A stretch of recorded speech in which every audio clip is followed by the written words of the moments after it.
Hello hi welcome नमस्ते, मेरा नाम ऋतिक और आज हम फिर से बात करने वाले हैं एक और इंटरेस्टिंग कंसेप्ट के ऊपर। तो ये वीडियो उन बच्चों के लिए मोस्ट इंपोर्टेंट होने वाली है जिनके पास सब्जेक्ट है इंट्रोडक्टरी माइक्रो इकोनॉमिक्स। तो चलिए शुरू करते हैं आज की वीडियो। इस कंप्लीट सीरीज के नोट्स ऑलरेडी प्रिपेयर हो चुके हैं। जिन बच्चों को नोट्स परचेज करने हैं वही समय पे जाए 9667836666 यहाँ पर व्हाट्सएप करके नोट्स ले सकते हैं। नोट्स आपको चीजें मिलेंगी, एक तो आपको मिलेगा स्टडी मटेरियल का पीडीएफ, दूसरा इंपॉर्टेंट क्वेश्चन आंसर, उसमें प्रीवियस ईयर क्वेश्चन आंसर भी इंक्लूड किए गए हैं।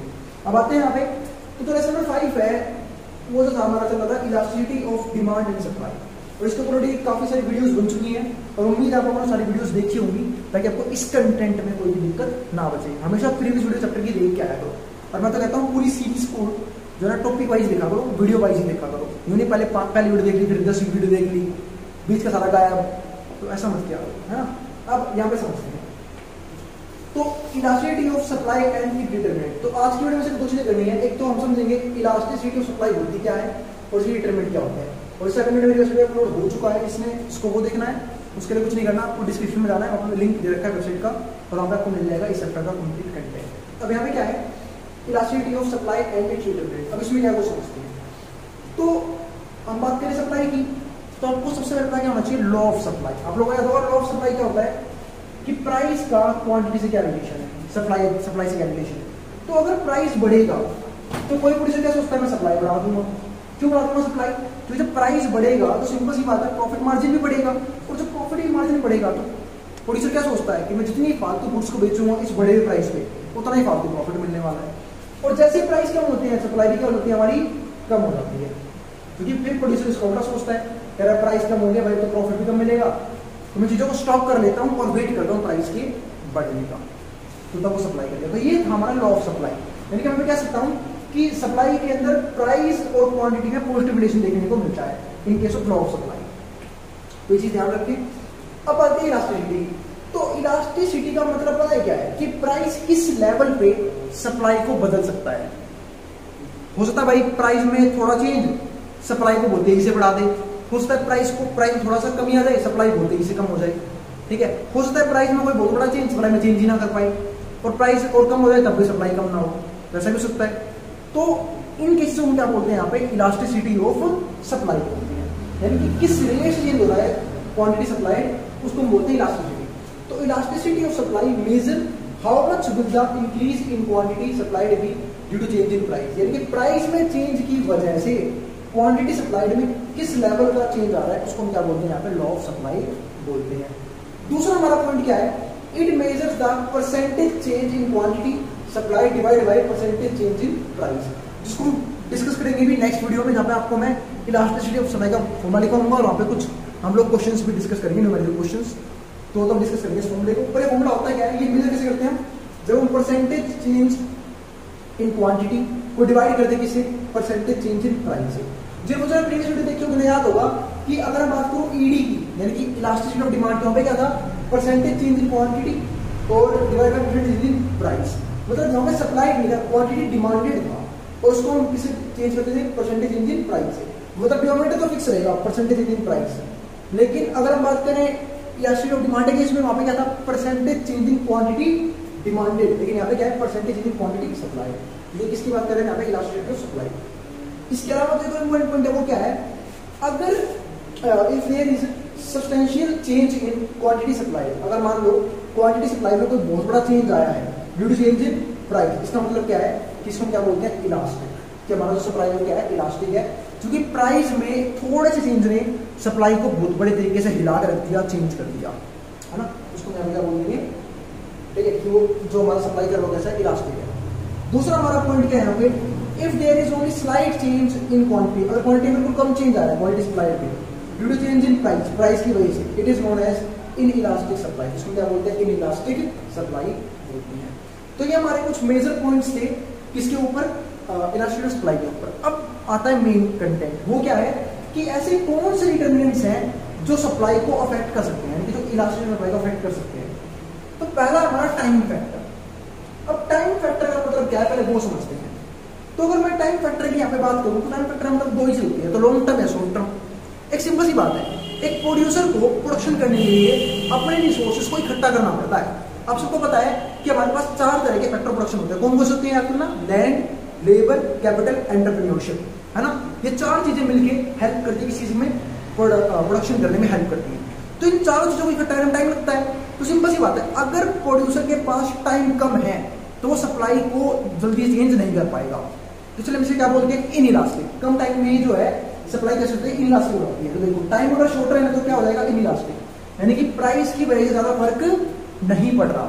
लेकिन मैं बात करूं टाइम बहुत है प्रोड्यूसर के पास, तो प्रोड्यूसर के पास इनफ टाइम है कि वो सारे रिसोर्सेज को इकट्ठा करे और सप्लाई को घटाया बढ़ा सकता है। तो अगर टाइम बढ़ा है तो क्या हो जाएगा, इलास्टिक, कि अब अगर प्राइस में चेंज आया तो पक्का सप्लाई में चेंज होगा ही होगा लॉन्ग रन के अंदर। तो ये तो हमारा टाइम फैक्टर, कि टाइम के हिसाब से हम कैसे बात करते हैं सप्लाई की। दूसरा आता है स्टोरेज फैसिलिटी। अब स्टोरेज फैसिलिटी का मतलब क्या है कि स्टोरेज फैसिलिटी अवेलेबल है नहीं है, और स्टोरेज क्या सकता है। अब मान लो आपने प्रोड्यूस तो कर लिया, अब एक प्रोड्यूसर ने बहुत सारे गुड्स बना लिए, प्रोड्यूस कर लिए, ठीक है। अब क्या आता है कि अब मान लो गुड्स बना लिए उसने, लेकिन प्राइस मार्केट में सस्ते हैं। अब प्राइस मार्केट में सस्ते हैं, उसके पास जगह ही नहीं है, कंगाल है वो, उसने प्रोडक्शन कर ली, कंगाल, उसको रखने की जगह ही नहीं है, गोडाउन से ही है उसके पास। तो होगा क्या, उसे उसी रेट को बेचना पड़ेगा। यानी कि मैं क्या कह सकता हूं कि अगर स्टोरेज अवेलेबल है तो क्या होगा, इलास्टिक। तो प्राइस की वजह से सप्लाई में चेंज आएगा। क्यों आएगा, अब इसको थोड़ा और ध्यान से समझते हैं। सपोज करो हमारे पास कैपेसिटी है, हम चीजों को प्रोड्यूस करके स्टोर कर सकते हैं। तो हमने पहले बना के रख लिए कि जब मार्केट में प्राइस बढ़ेगा हम तब सप्लाई कर देंगे, हमें कोई दिक्कत भी नहीं है, हमारे पास प्रॉपर स्टोर करने की जगह है कि भाई मार्केट में प्राइस सस्ता है तो कोई दिक्कत नहीं, अपनी चीज अपने पास रखेंगे, हम नहीं बेचेंगे मार्केट में। जब मार्केट में प्राइस बढ़ेगा तब हम वापस निकाल लेंगे अपने गोडाउन से सामान को बेच देंगे। इसका मतलब क्या है कि अगर मेरे पास स्टोरेज फैसिलिटी अवेलेबल है तो इलास्टिसिटी डिमांड क्या हो जाएगी, इलास्टिक, यानी कि बिल्कुल चेंज होगा, यहाँ पे प्राइस के अनुसार क्वांटिटी में चेंज आएगा। लेकिन सपोज करो स्टोरेज फैसिलिटी अनअवेलेबल है, स्टोरेज फैसिलिटी है ही नहीं हमारे पास। अब जब स्टोरेज फैसिलिटी नहीं है तो क्या हो जाएगी, इनइलास्टिक। तो क्या ही चेंज करोगे ना, आप अपने पास इकट्ठा करके रख सकते हैं चीजों को बना के पहले से, जब आप इकट्ठा करके रख ही नहीं पाओगे, आप स्टॉक करने में आपके लिए स्टॉक करना पॉसिबल नहीं है चीजों को। और जब स्टॉक करना पॉसिबल नहीं है तो आपको भाई बनाया बेचा, जितना बन रहा है उतना सप्लाई करते चले जाओ, तो प्राइस की वजह से आप कोई भी चीज चेंज नहीं कर पाओगे। तो क्या हो जाएगा हमारा, इनइलास्टिक। फिर अगला हमारे पास क्या आता है, बैरियर। अभी बैरियर काफी इंपॉर्टेंट कंपोनेंट है। बैरियर का मतलब क्या होता है, बैरियर यानी कि देखो बैरियर टू एंट्री। अब एंट्री के लिए बैरियर्स क्रिएट होते हैं, क्या बैरियर पॉसिबल है नहीं है, देखते हैं। अगर बैरियर अवेलेबल होगा तो क्या हो जाएगी डिमांड हमारी, इनइलास्टिक। ये चीज ध्यान रखना, अगर बैरियर अवेलेबल है तो जो हमारी डिमांड बोल रहा हूँ सप्लाई तो कैसे देगी, इनइलास्टिक। और अगर बैरियर अनअवेलेबल है, बैरियर अवेलेबल नहीं है, मतलब एंट्री के लिए बैरियर अवेलेबल नहीं है, तो हमारी क्या हो जाएगी, इलास्टिक। अब कैसे वो समझते हैं, अब होगा क्या, सपोज करो बैरियर का पहले मतलब समझते हैं। एंट्री बैरियर का मतलब होता है कि क्या मार्केट में कोई नया बंदा आ सकता है या नहीं आ सकता। अगर फ्री एंट्री एग्जिट है, मतलब आप आ सकते हो। अब सोच के देखो, इसमें एग्जांपल था बुक में टेलीफोन, एक बार वो लेते हैं सेल फोन की कंपनीज को एग्जांपल में। अब सेल फोन की कंपनीज में क्या एंट्री बैरियर पॉसिबल है या नहीं है भी और नहीं भी है। अब है कैसे वो समझते हैं, सिंपल सी बात है, अगर आपको आना है तो आपको लाइसेंस वगैरह चाहिए होगा, एडवांस टेक्नोलॉजी चाहिए होगी, जो कि भाई बाकी सब जो है, अब मान लो रेडमी है, सैमसंग है, एप्पल है, ये सब नए नए फीचर लॉन्च कर रहे हैं, किसके बेस पे, नई टेक्नोलॉजी के बेस पे। आप आए हो तो हम तो फोन बनाएंगे, फोन की आपको किसी आती नहीं, भाई बड़ा फोन बनाओ ना जिससे बच्चे खेलते हैं, जिसमें गाना आता है, 4 दबा दो ये वाला गाना बज गया, 5 दबा दो ये वाला गाना बज गया, ठीक है। तो आपको एडवांस टेक्नोलॉजी चाहिए भाई, क्या फोन असली फोन बनाने हैं, बच्चों से खेलने वाले फोन नहीं बनाने। तो उस केस में क्या होता है कि भाई एंट्री जो है ना, ये होते हैं एंट्री बैरियर्स। आपके पास टेक्नोलॉजी एडवांस ना होना, आपके पास प्रॉपर रिसोर्सेज ना होना, आपको गवर्नमेंट लाइसेंस ही नहीं दे रही, बाजारों झुंझुना, कोई बेनिफिट ही नहीं है, आई बात समझ लो। ये सारे टॉपिक होते हैं यहाँ पे। तो अगर एंट्री बैरियर अवेलेबल मार्केट में नहीं है, अनअवेलेबल है, ठीक है, तो हमारा पास क्या जाएगा यहाँ पे, इलास्टिक। यानी कि तो ये हैंडल करेंगे जो एग्जिस्टिंग है ना, एग्जिस्टिंग जो हमारे क्या नाम है, एग्जिस्टिंग जो हमारे प्रोड्यूसर्स हैं वो हैंडल करेंगे मार्केट में सप्लाई को।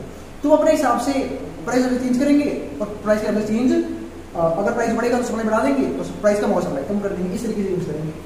और अगर मान लो अवेलेबल है, यहाँ पे बैरियर अनअवेलेबल है, बैरियर अनअवेलेबल, अब सोचो इन और इलास्टिक है, एक बार अच्छे से समझाता हूँ। अगर मान लो बैरियर यहाँ पे क्या अनअवेलेबल बैरियर नहीं है, यानी कि लोग नए नए एंटर कर सकते हैं। जब लोग नए नए एंटर करेंगे तो सप्लाई भी बढ़ाएंगे, वो प्राइस के हिसाब से सप्लाई बढ़ाएंगे तो क्या होगा, इलास्टिक। सोचो लेकिन अगर अनअवेलेबल है, बैरियर क्या है, बैरियर अवेलेबल है, बैरियर अनअवेलेबल तो देखिए, अब बैरियर अवेलेबल है मतलब अब कोई भी नया जो नई जो फॉर्म है फोन बनाने के मार्केट में नहीं हो सकती, या फिर किसी भी तरह की फॉर्म नई इंडस्ट्रीज के अंदर नहीं आ सकती। तब होगा क्या, अब हम बोलेंगे इनइलास्टिक। इनइलास्टिक क्यों बोलेंगे, क्योंकि जो एग्जिस्टिंग जो मार्केट में जो हमारे प्रोड्यूसर्स हैं वो अपने हिसाब से देखेंगे, प्राइस के हिसाब से चेंज करेंगे इसको, यहाँ पे हमारे मतलब क्या नाम है, सप्लाई को। तो अब यहाँ पे इनइलास्टिक का रीजन मेन क्या है, क्योंकि फिर जो भी चीज है वो तुरंत सप्लाई करते चले जाएंगे, तभी क्या हो जाएगा इनइलास्टिक, यानी कि प्राइस के ज्यादा फर्क नहीं पड़ेगा, क्योंकि वो स्टॉक कर लेंगे चीजों को अपने पास। अब हमारे पास क्या आता है, मोबिलिटी। अब मोबिलिटी का मतलब क्या है ये हम समझते हैं। मोबिलिटी को हम डिस्कस करूं तो ई मोबाइल है या मोबाइल है, मतलब मोबिलिटी का मतलब पता है, जो रिसोर्सेज हम यूज करते हैं, एक प्रोड्यूसर जो भी रिसोर्सेज यूज करता है, देखो mobility of factors of production लिखा हुआ है यहाँ पे, यानी कि जो फैक्टर ऑफ प्रोडक्शन है वो मोबाइल है नहीं, मोबिलिटी है नहीं, मतलब हम उसको फटाफट किसी दूसरी जगह डाइवर्ट कर सकते हैं या नहीं कर सकते। सपोज करो मैं इसमें एग्जांपल देता हूँ, एक बिस्कुट बनाने वाली कंपनी है,